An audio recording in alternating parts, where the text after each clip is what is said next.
क्या आपके साथ भी ऐसा होता है? रात को सोने से पहले आप बड़े बड़े प्लान बनाते हैं कि कल से सुबह जल्दी उठेंगे, पढ़ाई करेंगे, कसरत करेंगे, लेकिन सुबह अलार्म बजते ही बिस्तर कहता है बस 2 मिनट और जब दोबारा आंख खुलती है तो आधा दिन निकल चुका होता है। हम खुद को दोष देने लगते हैं कि शायद मैं बहुत आलसी हूँ, लेकिन जापान के एक बुजुर्ग टीचर ने कहा था कि तुम आलसी नहीं हो, तुम सिर्फ यही नहीं जानते कि काम को कब शुरू करना है और क्यों शुरू करना है और बिना रुके कैसे आगे बढ़ते रहना है। आज के ब्लॉग में आपको बताऊंगी दुनिया के सबसे डिसिप्लिन देश यानी जापान के लोग आलस को कैसे भगाते हैं।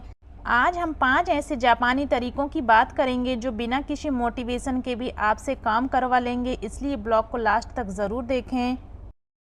स्टार्ट करते हैं आज का ब्लॉग। हेलो फ्रेंड्स, कैसे हैं आप सब? अच्छा, यहाँ मैंने भुट्टे को ना बॉईल किया हुआ था और साथ ही मैंने लौकी के कोफ्ते बनाए हुए थे। तो तैयारी करते हैं और साथ ही अपने टॉपिक पर डिस्कस करते जाते हैं। आलस खत्म करने का जापान का पहला फॉर्मूला है काइजन। इसका मतलब है बेहतरी के लिए बदलाव, लगातार छोटा छोटा सुधार करना। जब हम अचानक सोचते हैं कि कल से मैं 4 घंटे पढ़ाई करूंगा, 1 घंटे कसरत करूंगा, तो हमारा दिमाग जो है ना वो डर जाता है। हमारे दिमाग का एक हिस्सा होता है जिसे हम अमिगडाला कहते हैं। यह हिस्सा ना किसी भी बड़े काम को एक खतरे की तरह देखता है और हमें रोकने के लिए आलस पैदा करता है, लेकिन काइजन इसी डर को ख़त्म करता है। ये कहता है कि बदलाव इतना छोटा करो कि दिमाग को पता ही ना चले कि कोई बदलाव हुआ है। बदलाव इतना छोटा होता है, दिमाग का डर वाला बटन ऑन नहीं होता और हम बिना आलस किए काम शुरू कर देते हैं। जैसे अगर आपको कोई नई किताब पढ़नी है या कोई बहुत बड़ा कोर्स पूरा करना है, तो ये मत सोचिए कि आज ही पूरा चैप्टर ख़त्म करना है। काइजन के मुताबिक सिर्फ रोज़ 1 पेज या 5 मिनट पढ़ने का नियम बनाइए। और जैसे आपको फिट होना है तो पहले ही दिन जाकर 1 घंटे जिम में पसीना बहाने की ज़रूरत नहीं है। रोज़ सिर्फ 5 पुश अप से या 10 मिनट की वॉक से शुरू कीजिए। तो फ्रेंड्स, काइजन हमें सिखाता है कि पहाड़ चढ़ने के लिए छलांग लगाने की ज़रूरत नहीं है, बल्कि हमें एक एक कदम आगे बढ़ाना होता है।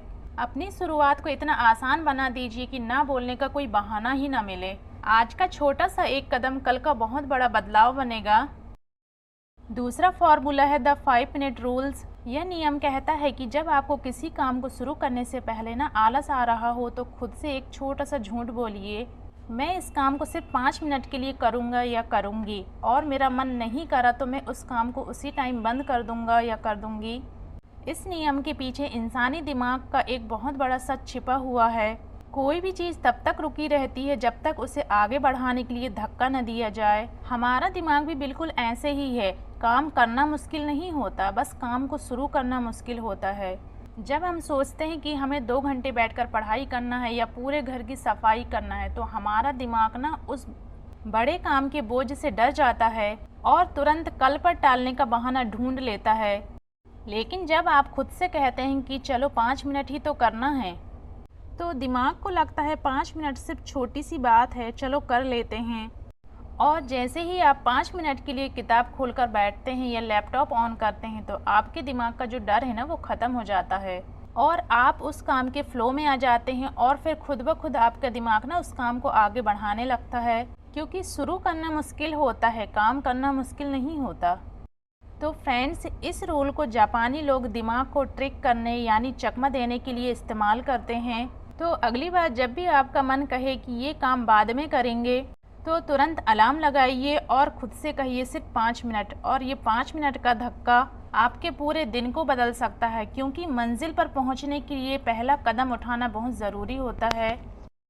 तीसरा फॉर्मूला है इकिगाई यानी जीने की वजह। जापानी लोग मानते हैं कि कोई भी इंसान जन्म से आलसी नहीं होता। आलस सिर्फ एक ही वजह से आता है, जब इंसान को पता नहीं होता कि वो काम कर रहा है, लेकिन काम क्यों कर रहा है। ज़रा सोचिए, अगर कोई आपको बिना वजह सुबह 5 बजे उठने के लिए कहे तो आप अलार्म बंद करके सो जाएंगे।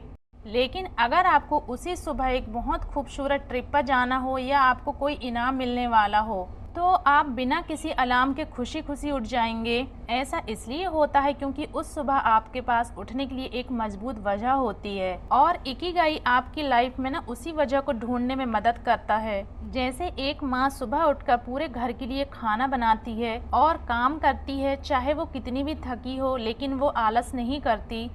क्यों? क्योंकि उसकी इकिगाई परिवार की सेहत और उनकी खुशी है और उसका मकसद साफ है। तो फ्रेंड, जापान के ओकिनावा द्वीप के लोग ना सबसे ज़्यादा लंबा और खुशहाल जीवन जीते हैं। वहाँ के लोग कभी रिटायर नहीं होते क्योंकि सबके पास अपनी इकिगाई होती है।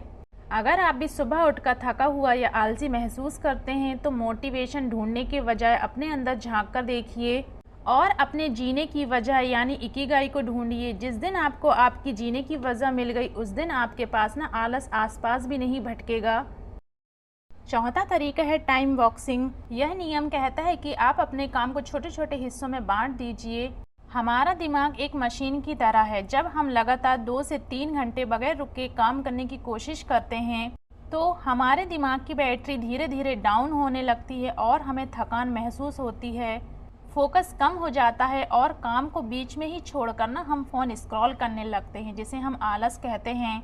जापानी लोग मानते हैं कि काम को लगातार करने से ना काम की क्वालिटी खराब होती है। जब आप खुद को बताते हैं कि आपको सिर्फ 50 मिनट ही फोकस करना है तो दिमाग उस डेडलाइन को देखकर ना ज़्यादा एक्टिव हो जाता है और जो 10 मिनट का ब्रेक मिलता है ना उसमें आपके दिमाग की बैटरी फिर से चार्ज हो जाती है, जिससे आप अगले 50 मिनट के लिए फिर से तैयार हो जाते हैं।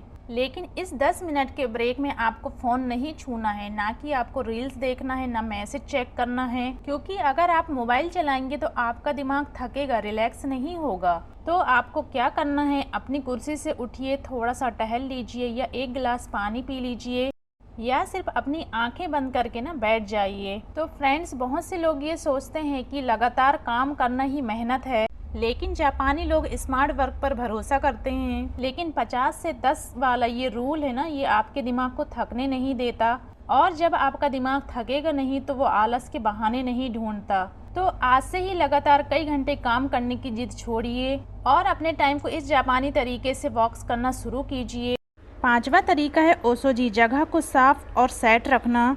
क्या आप जानते हैं कि जापान के लोग अपने घर और काम करने की जगह को साफ क्यों रखते हैं? जापान में एक तकनीक है जिसे ओसोजी कहते हैं। इनका मानना है कि आपकी टेबल बिखरी हुई होगी और कमरे में सामान फैला होगा तो आपका दिमाग भी उलझा रहेगा और काम करने का मन नहीं करेगा। जब आप अपने काम करने की जगह को साफ और व्यवस्थित रखते हैं तो आपके दिमाग को ना एक पॉजिटिव सिग्नल मिलता है, जिससे आलस ना बिल्कुल दूर भाग जाता है। साइंस भी कहती है कि जब हमारे आसपास सामान बिखरा हुआ होता है या धूल जमी होती है या चीज़ें अपनी जगह पर नहीं होती तो हमारा दिमाग ना उसे देखकर स्ट्रेस में आ जाता है। बिखरी हुई जगह को देखकर हमारे दिमाग में ना कॉर्टिसोल नामक का हार्मोन्स बढ़ने लगता है। इससे दिमाग थक जाता है, चिड़चिड़ा हो जाता है और किसी भी काम को करने का ना मन नहीं करता और जिसे हम ना आलस समझ बैठते हैं। तो जब आप अपनी जगह को साफ और व्यवस्थित कर देते हैं तो आपके दिमाग को ना एक सुकून मिलता है, फोकस बढ़ता है और काम शुरू करने की एनर्जी ना अपने आप आ जाती है।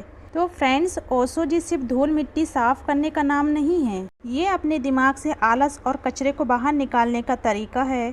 जब आपके आसपास की जगह साफ और सेट होती है तो वहाँ से ना एक कमाल की पॉजिटिव एनर्जी निकलती है जो आपसे बिना रुके काम करवाती है। तो अगली बार जब भी आपको आलस आए और कोई काम करने का मन ना लगे तो मोटिवेशन वीडियो देखने के बजाय ना 5 मिनट सिर्फ अपने आसपास की जगह को साफ करके देखिए, आपका दिमाग फ्रेश हो जाएगा। आज के टाइम में हमारा सबसे बड़ा दुश्मन आलस नहीं है बल्कि स्मार्टफोन का ना डिस्ट्रैक्शंस है। इसके लिए जापानी लोग जाइसन माइंडसेट का इस्तेमाल करते हैं। इसका मतलब आप पूरी अवेयरनेस के साथ उसी पल में रहना जो आप कर रहे हैं। जब आप पढ़ रहे हैं तो सिर्फ पढ़िए या आप कुछ काम कर रहे हैं तो फ़ोन को अपने से दूर रखिए। अपने समय से ज़्यादा अपने फोकस को बचाइए। तो फ्रेंड्स, आलस को भगाने के लिए कल का इंतज़ार मत कीजिए। आपको कल से परफेक्ट नहीं बनना है बल्कि आज से ही थोड़ा सा बेहतर बनना है। अगर आज से ही आप आलस को ख़त्म करना चाहते हैं तो मुझे कमेंट में ज़रूर बताइए। अगर आज का ब्लॉग मेरा थोड़ा भी इन्फॉर्मेटिव था तो अपने फ्रेंड्स के साथ, अपने फैमिली के साथ शेयर ज़रूर करें। वीडियो को लाइक करें और मेरे चैनल को सब्सक्राइब कर लें। मिलते हैं नेक्स्ट वीडियो में। Okay, bye bye.